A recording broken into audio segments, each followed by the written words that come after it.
மான் விரும்புகிற காரியமும் உனக்கு கொடுக்கப்படும். நிகழ்விடாமல் உன் கரங்களை திடப்படுத்திக்கொள். உன் கிரியைகளுக்கேற்ற பலன் வருகிறது. விசுவாசம் உள்ளவர்களாய் ஜெபத்தில் எவைகளை கேட்பீர்களோ அவைகளை பெற்றுக்கொள்வீர்கள். விசுவாசம் உள்ளவனாயிரு, விசுவாசம் உள்ளவனாயிரு. ஏன் சந்தேகப்படுகிறாய்? காற்றையும் காண மாட்டீர்கள், மழையும் காண மாட்டீர்கள், ஆனால் உங்கள் பள்ளங்களால் நிரப்பப்படும். உங்கள் தேசம் வாழ்க்கைப்படும். நீரின் மீது நடக்கும்படி நீ அழைக்கப்பட்டிருக்கிறாய். முந்தினவை நினைக்க வேண்டாம், பூர்வமாக சிந்திக்க வேண்டாம். உனக்கு புதிய காரியத்தை செய்கிறது இப்பொழுதே தோன்றும்.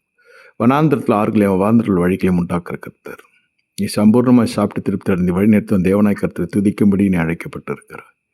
பரிபூர்ணத்தின் வழியை உன்னை நடத்தும்படியே துவக்கத்தில் பற்றாக்குறையின் வழியில் நடத்தினேன்.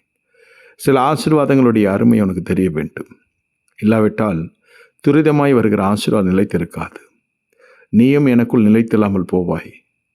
ஆகையால் சில நிந்தை, அவமானம், உபத்திரத்தின் வழியை உன்னை நடத்தி அதன் பிறகு உன்னதத்திலிருந்து வருகிற ஆசீர்வாதம் உன்னை தேடி வரும்படி செய்த கர்த்தர். ஆகையால் நீ கவலை கொள்ளாதிரு. கவலைப்படுகிற அவன் செலுத்தி ஒரு முழம் கூட்டுகிறவனியவன்.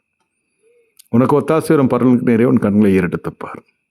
மனத்தாழ்மை இல்லாமல் ஒன்றே உன்னத்தில் எதிர்பார்க்கவில்லை. நான் எதிர்பார்த்த மனத்தாழ்மை உன் வாழ்க்கையிலே வந்திருக்கிறது நான் உணர்கிறேன். உன்னை நான் நம்பி ஒரு சில காரியங்களை தருகிறேன். இப்பொழுது இருக்கிற காட்டிலே 1000 ஆசீர்வாதத்தை பெற்றுக்கொள்ளப் போகிறாய்.